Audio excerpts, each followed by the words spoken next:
remember a lot of times when I'm doing these videos where I worry that the viewers will think that Talisman is somehow, you know, more prone to breakdowns or, you know, need for maintenance than other boats, and that's just not the case at all. What it really is it's twofold, well, threefold really. The first is that we live on the boat, so we use these systems constantly, and therefore they, you know, I mean, they get a lot of use. We're putting mileage on the systems themselves, things like pumps mostly. Secondly, we sail the boat hard when we're at sea and stuff. We don't shy away from big weather. Talisman likes big weather, likes 20 to 25 knots of wind. That really helps. If we're in 10 knots of wind, the boat doesn't really perform that well. It's just not a very lightweight coastal cruiser type boat. And the third thing is that we do not defer maintenance. If there's an issue that needs repairing, we jump on it and get it done. I think a lot of the kind of budget cruisers, and I don't say that dismissively, I understand it's expensive to do this, but people who are trying to do it on the cheap invariably end up having to kind of decide what it is they want to repair. And sometimes it's just a matter of waiting to repair someplace. It's so much cheaper to do it in the US than it would be to do it in some, you know, foreign land or an island or whatever where it's difficult to ship things in. So those things get taken into consideration. But for us, we really don't like the idea. I don't like the idea of having parts of the boat not working. So anyway, that's kind of, with that said, let's get into what we're doing. Recently, and yesterday we came back to, and as we started to furl our headsail, we got it in about that far before the furler stopped furling. And rather than, you know, break it, I just figured that we had enough sail out that we could, you know, a small enough amount of sail out that we work with that. So we got into the marina and docked and everything, and I went out with some binoculars and looked, and I could see that the halyard was wrapped around the foil. That was not good. That's something that will prevent the sail from going. Luckily, it was as far in as it was before it wrapped, because if it were fully out, we would have had to take it the rest of the way out and then drop it out of the foil onto the deck. That's the only thing you can do if you can't furl these sails, and so it's a big deal. So now I'm going to go up on the mast, which is something I needed to do anyway, or wanted to do anyway, just to do an inspection up there and try to find out what's going on. So I'm not too happy about this right now, but it just is something. It's one of these things that happens, and so I'm gonna go do that. What you're looking at here is the former location of what's called the deflector. And the deflector is a piece of stamped stainless steel that holds the halyard, the headsail halyard, close to the mast and creates an angle on that line where it goes over to the upper swivel. Absent that angle, if the halyard is parallel to the forestay, it'll still wrap. It's just the forces are such that it'll just pull it around. So the deflector helps keep the swivel from allowing the halyard to wrap, and this is what happened. It obviously came off, and I'm not happy because of two things. First of all, I'm seeing that the rivets that they used were aluminum, despite the fact that I made mention in writing that they needed to be stainless or Monel, which are the two different stronger rivets. And secondly, and more worrying, it's obvious to me that somebody, when they were drilling this out, drilled through somehow and managed to drill out the hole on the bottom right like 1/4 of an inch, and there's no way that the pop rivet that was in that hole was holding on to anything. So the pop rivet was just there for show, and this is something that you can't allow to have happen. Anyway, that's not right. It's going to need to be reinstalled, and of course we don't have the deflector anymore. It went flying somewhere.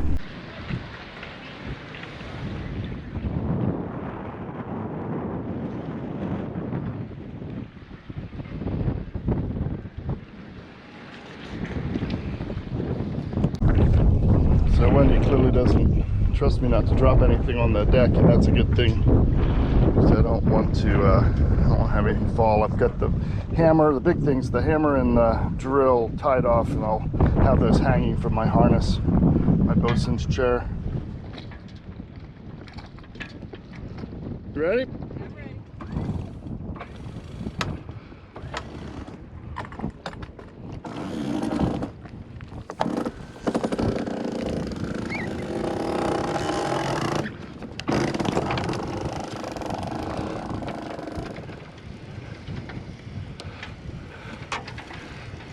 Okay. A bit more. Bit more. That's it. That's it.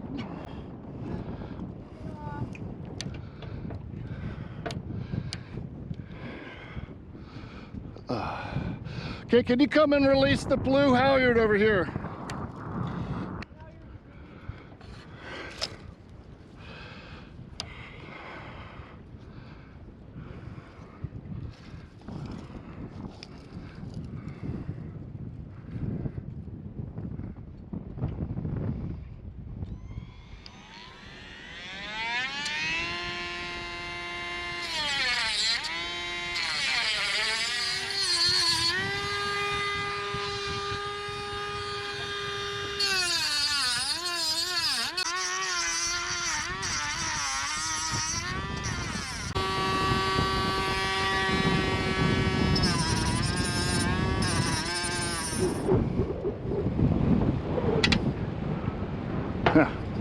It is exactly the same hole pattern.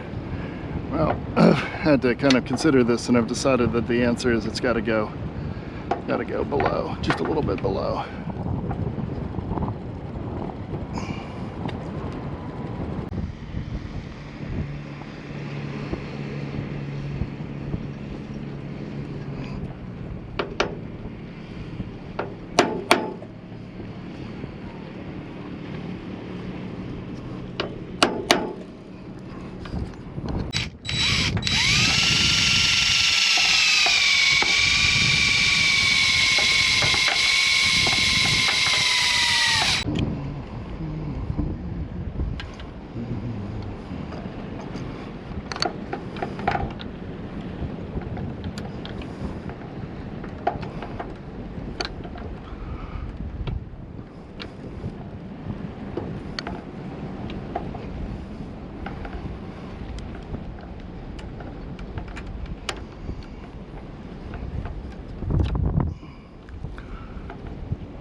A little more. A little more. Yep, gonna need to put it on the winch.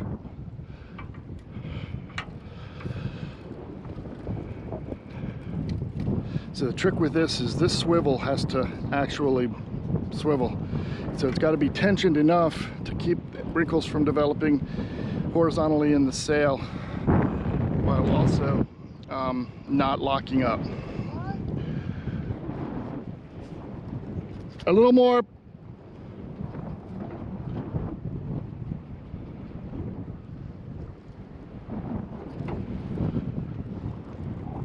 A little more. Okay. Do you want to try letting the head sail out a little bit, like maybe like 3 feet or 4 feet? And then bring it back in with a winch, not the electric winch, but by hand.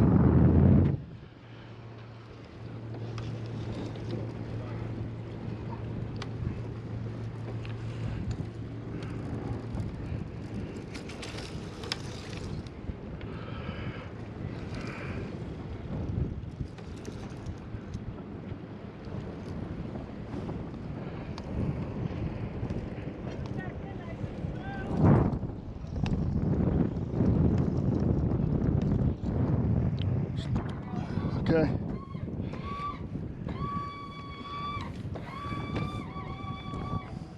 A little more. There we go. So as part of our normal engine checks, I pulled the front cover and started checking the belts. This belt could be tighter, I suppose, but it's running well and producing good power.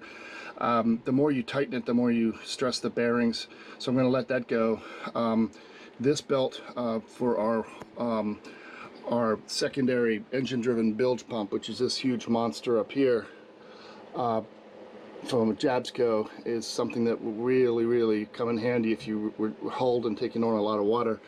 That belt is looking good, but this one here is not looking good at all.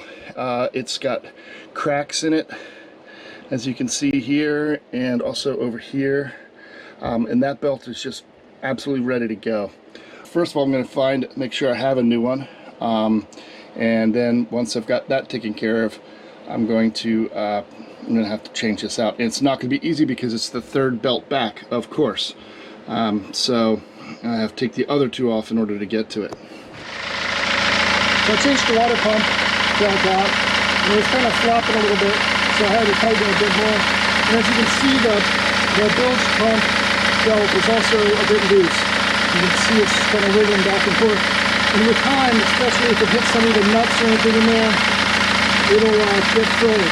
So I'm going to have to go back in there now and get that snug up as well. But otherwise, things appear to be running okay. So it might be kind of hard to visualize what's going on here, but this is our outhaul. It attaches to the clew of the sail. I've got our sunshade in the way, and it takes a lot of force. It really does. And we've got some chafe going on here in the line, and in fact, if you feel it, it feels like it's kind of failing on the inside, like it's ruptured inside. So that's got to go. We were already having this over here, similar type of chafe, where it kind of pulls up against the block. Prior to us putting this curved shackle on, you can kind of see the scuffing that's happening on the side of the shackle. That's from hitting the block, and that actually protects it. As long as it goes in vertically, everything's fine, but if it goes in sideways like this, then it catches on the edges of the block, and it was getting rid of that. It was chafing the cover. Now the core inside is still in good shape, I'm sure, but one of the differences between polyester line, high quality polyester line, and Dyneema is that the cover on the polyester line is actually somewhat load bearing. With Dyneema, the cover just doesn't matter at all, because it's just negligible strength. Now, one of the things that's a little odd here is the guy who spliced it put some electrical tape around here, and I think that it's because he wasn't able to get this last little bit to go in. Splicing Dyneema line is so difficult because you need so much more inside the cover. This is probably, it's usually 60 times the core diameter. This is 12 millimeter line. The core is probably 8 or 10 mil, and it's a lot to pull through the outer cover. So anyway, not the end of the world. I'm sure we'll be okay with that. And so this is going to be the new line. This is Leros Viper Dyneema SK78, and a very strong line. Okay, so there we are. We've got our outhaul replaced all the way through. I always get stopper knots on the ends of these lines because you really don't want this to go, this line to just feed all the way out through the clutch and be gone. You have to go up on the foredeck in bad weather to retrieve it. I like using this double turn overhand knot type thing. Some people use figure-8 knots, but I like this because when you can grasp it in the palm of your hand and you get pretty good purchase with it. We also have a fairly long tail on the end. In case it does get pulled up tight against the clutch, you've got something to grab hold of. This was a trick that Luis kind of turned me onto when we were doing the crossing, which is that once these knots are snugged up right there, there's nothing to grab onto anymore to pull them through if they're under any kind of load. So anyway, if you did get stuck with something like that where a knot was up against something and there was just no way to get it off, what you would do is tie a rolling hitch. I'll show you what a rolling hitch looks like here. Okay, so here we go. What we have here is basically what would be normally would be a single clove hitch, right? Clove hitch would come around. I got it all mixed up here. Doing it one-handed. Come around like so. And that would be a clove hitch, like what you would tie a fender to, a lifeline with. But instead, what you're going to do is you're going to run 2 wraps on the side that gets loaded, only on the side that you're pulling from, like so. And that is called a rolling hitch, and it only pulls, it'll grip, it'll only slide in one direction. Once you snug up these lines tightly, once you do that, you can pull very tightly on that line, and you put this on a clutch and start pulling on it, and you can loosen up that main sheet that I've got it tied to, that blue line. And that's what you do if you need to pull a line and you don't have anything to pull with. You put a rolling hitch on it. You can use these on anchor chains as well, as a kind of a temporary snubber or a secondary snubber. We've done that before when the weather's been up, and we wanted to get some extra purchase on the anchor chain. You don't need a shackle or anything. You just do, these things just get tighter the harder you pull them. Yesterday I finished my Yachtmaster test and I passed. Very excited about that. And in celebration, we decided to have our windless die. Wasn't that a nice present? So Kevin, what are you doing down in there? Disassembling our low Franz Leopard windlass, and here's the motor here, and I just took it off the body because I got to take the body part off.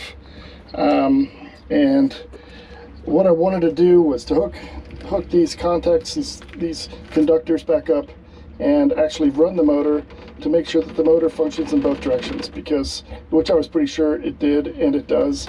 The breakers are off, but Wendy just went back and turned them on for a second so we could check that, and so we're good on that part of it. They are functioning. The motor itself runs beautifully and doesn't sound like it's got any issues at all. Here comes sailing the Vagabond in to drop an anchor. Looks like it'd be nice if we could drop our anchor, but yeah, that's not happening today. There's our chain out on the deck.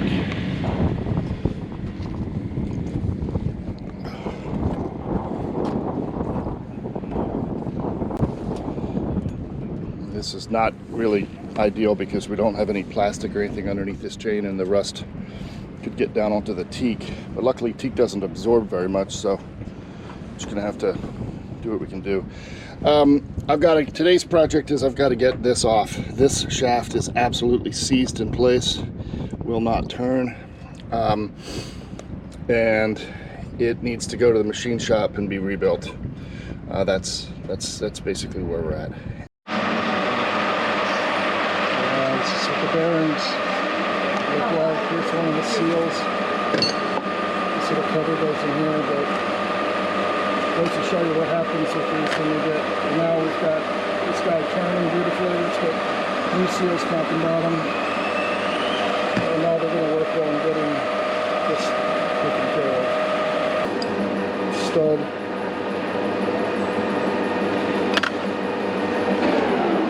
So anyway, we're all good, I think.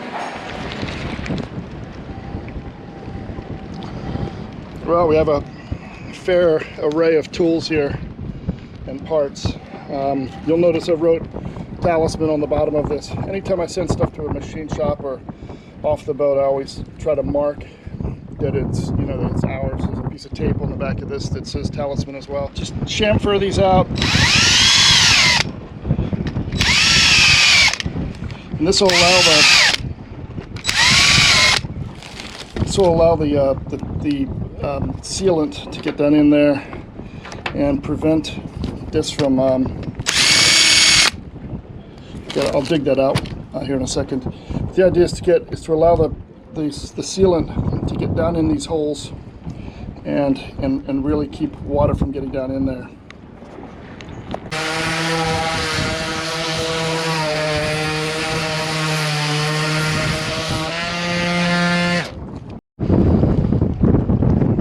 So here I'm using a wall disc grinder with a abrasive cutoff blade to cut this bar stock down to just make all new studs. Each of them is going to be about ½ inch shorter than the originals because they were kind of binding up on the gear drive. I'd like to give it a little bit extra clearance. I do have nuts on the stock so that I can back it off once I've kind of cleaned up the end of the rod.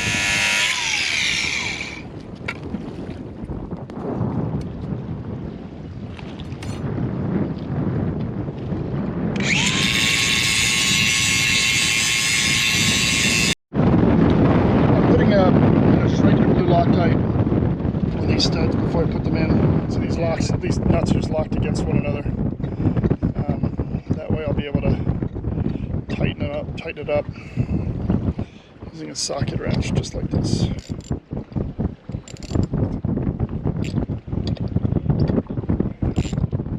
we go. Do that once I turn the camera off. So what I'm doing is here, I just have this kind of sealed. I've got some up underneath as well.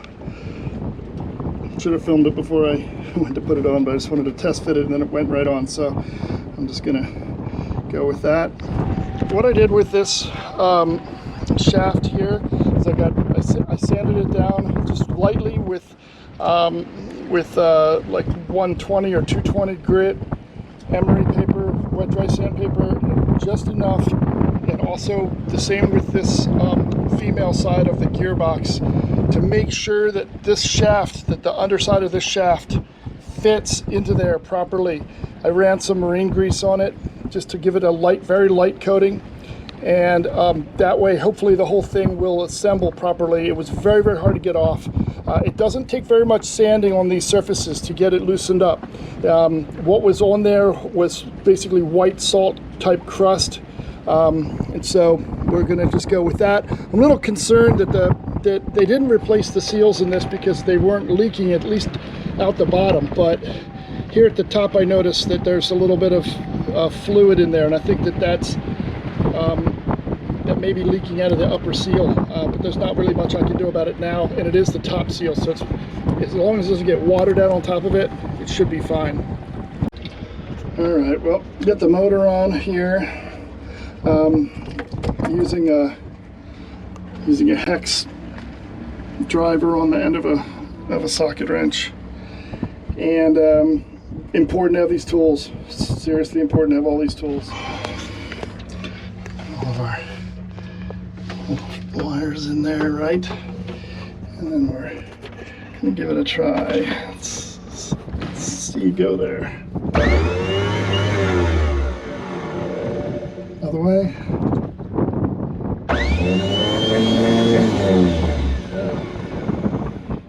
Woohoo! I think we're good. Just gotta put the little cover on down below and feed the chain back into the locker, clean everything out,